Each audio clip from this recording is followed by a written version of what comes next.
उत्तर भारत की पहाड़ियों के बीच एक छोटा सा गांव था। पथरीदार गांव छोटा था लेकिन अपनी शांति और सौंदर्य के लिए मशहूर। दिन में पंछियों की आवाज़ें और रात में ठंडी हवा लोगों के मन को छू जाती थी। पर उस शांति के बीच एक आदमी था, धर्मू काका।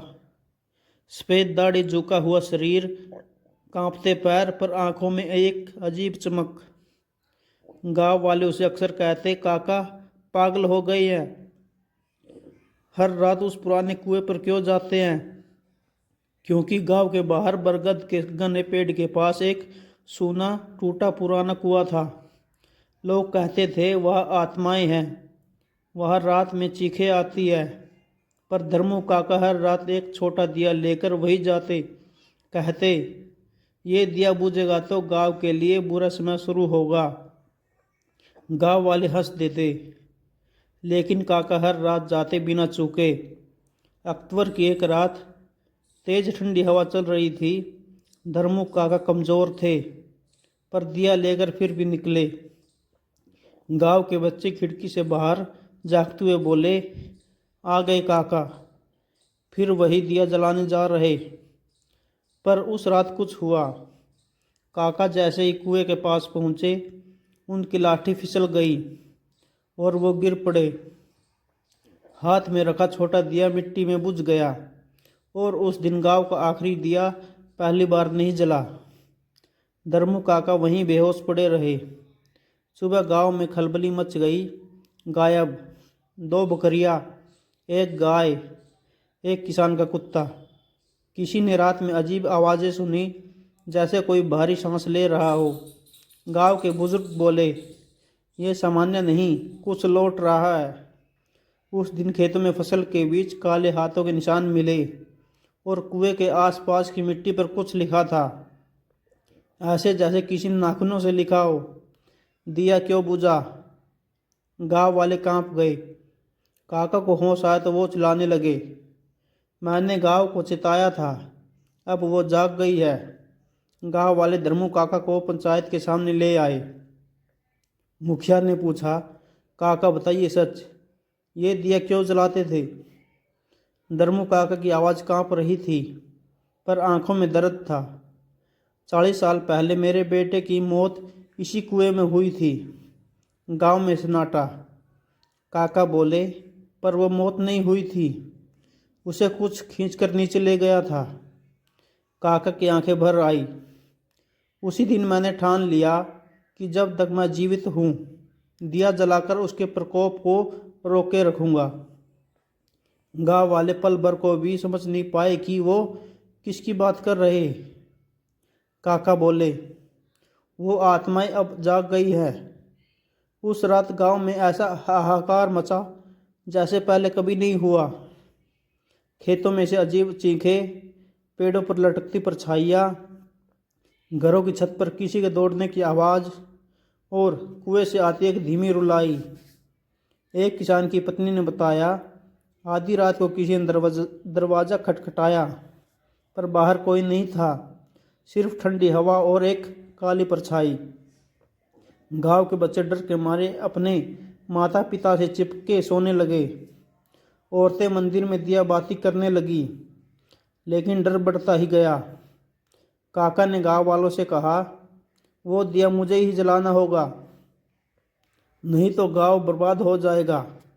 मुखिया डरे हुए थे। काका, आपकी जान को खतरा है। धर्मू काका ने धीमी आवाज़ में कहा, अगर मैं आज डर गया तो पूरा गांव हमेशा के लिए अंधेरे में डूब जाएगा। गांव के नौजवान साथ चलने को तैयार हो गए। रात के 12 बजे 5 लोग और काका धीमे धीमे बरगद के पेड़ की ओर बढ़े। हवा चल रही थी, पेड़ की जड़ें कांप उठी। कुएं के पास पहुंचते ही ठंडी हवा का एक तो तेज झोंका आया, जैसे किसी ने चेतावनी दी हो, मत आओ।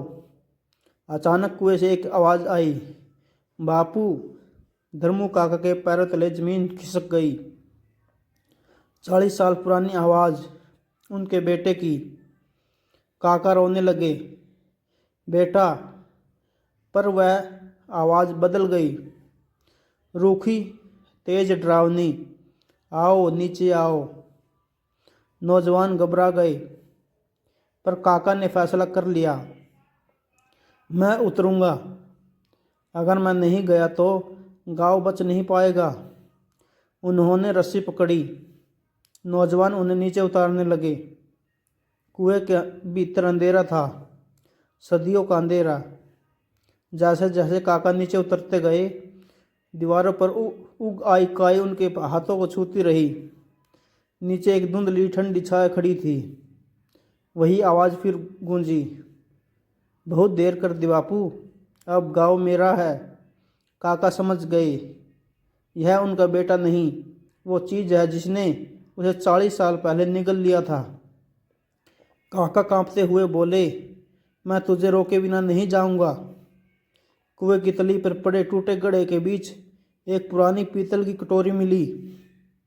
उसी कटोरी में वह दिया जलाया कर जाता था। काका ने कांपते हाथों से कटोरी उठाई, तेल डाला, बाती रखी और दिया जलाने लगे। पर वह छाया चिल्लाई, नहीं, दिया नहीं जलने दूंगी। हवा का तेज झोंका आया, पर काका रुकने वाले नहीं थे। कुएं के बाहर खड़े गांव के लोग डर से चिल्ला उठे, काका क्या हो गया? पर अंदर धर्मू काका अकेले लड़ रहे थे, साहस से। आंसू बह रहे थे पर हाथ स्थिर थे। काका चिल्लाए, आज मेरा बेटा नहीं, मेरा गांव जीतेगा।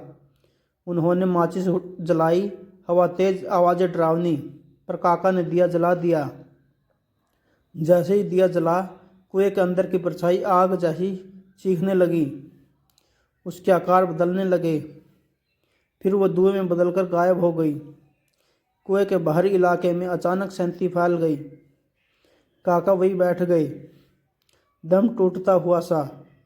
सुबह गांव ने देखा, धर्मू काका बूढ़े, थके पर मुस्कुरा रहे थे। गांव वालों ने उन्हें हाथों पर उठा लिया। पहली बार किसी ने समझा, धर्मू काका पागल नहीं, गांव के रक्षक थे। उसी दिन गांव में पहला मंदिर बनाया गया, कुएं के पास, और हर रात वहां दिया जलाया जाने लगा। अब काका नहीं गए, गांव वाले खुद लेते। काका आज दिया मैं जलाऊंगा। फसल फिर हरी हुई, जानवर लौटा दिए गए, चीखें बंद हो गई और गांव में खुशहाली वापस आ गई। धर्मू काका ने आंसू पोंछकर कहा, दिया बुझा तो डर जागता है, पर हिम्मत जले तो अंधेरा खुद मिट जाता है। और पथरीदार गांव उस दिन से हमेशा रोशनी में रहने